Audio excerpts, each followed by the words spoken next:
Well, if you want to go off-roading in Vermont and you are not on an ATV, you have to do it on private property. And Kat is back, and you went on quite an adventure.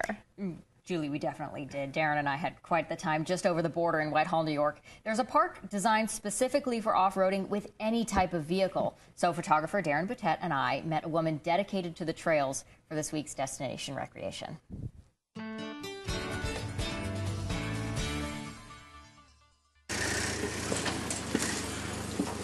Sue Miller-Norton has been off-roading for about 30 years. I know it's going to sound funny, but I began with my grandmother's 1972 Ford Pinto in the Pine Barrens down in New Jersey. And her journey only gets more exciting each year. This Jeep junkie from Middletown Springs now has her own online persona in the off-roading world as Vermont Jeep Girl. She's recruiting more women to the sport and plans to launch a women's off-roading magazine this fall.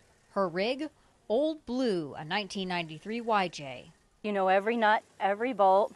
I can tell you there is only a few things left on this Jeep that is original, and that includes the broken windshield, the seats, and the dashboard. Everything else has been changed over the years. These rigs take lots of time and money. She has 15 Jeeps and often works on parts in her living room.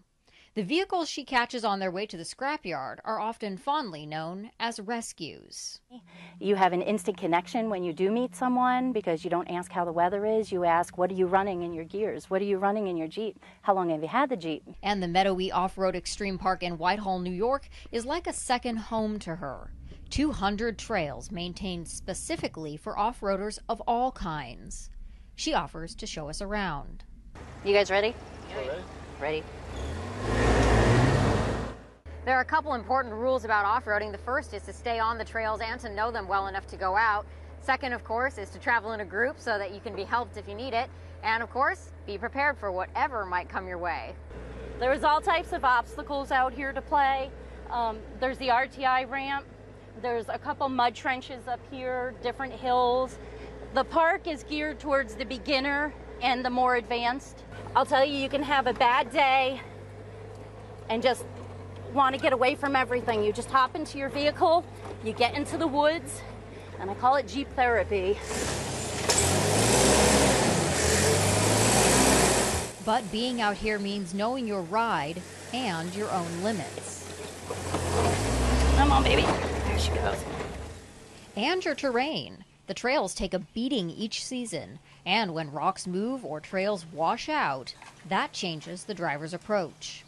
Picking the right line is really important when you're off-roading.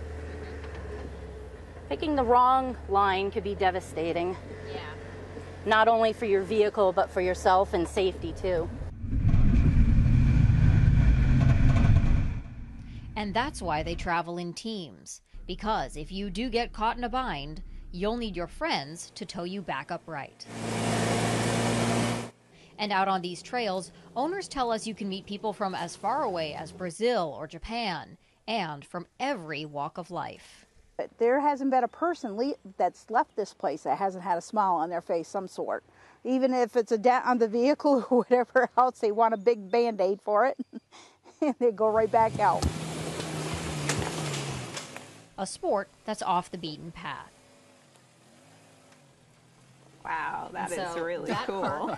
Definitely. Open 9 to 5 on weekends. They do contests the first weekend of every month. For more information, you can check out their Facebook page.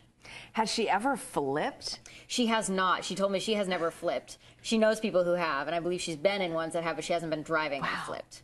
Yeah. You ever done that? No, it looks like fun. It was really neat. I actually didn't know what I was going to expect when I went out there because I'd never been off-roading, but it was definitely a treat. Yeah, I've done it just once. It's very bouncy, like you've got to stay loose. Don't you feel like you need a helmet on or something, though?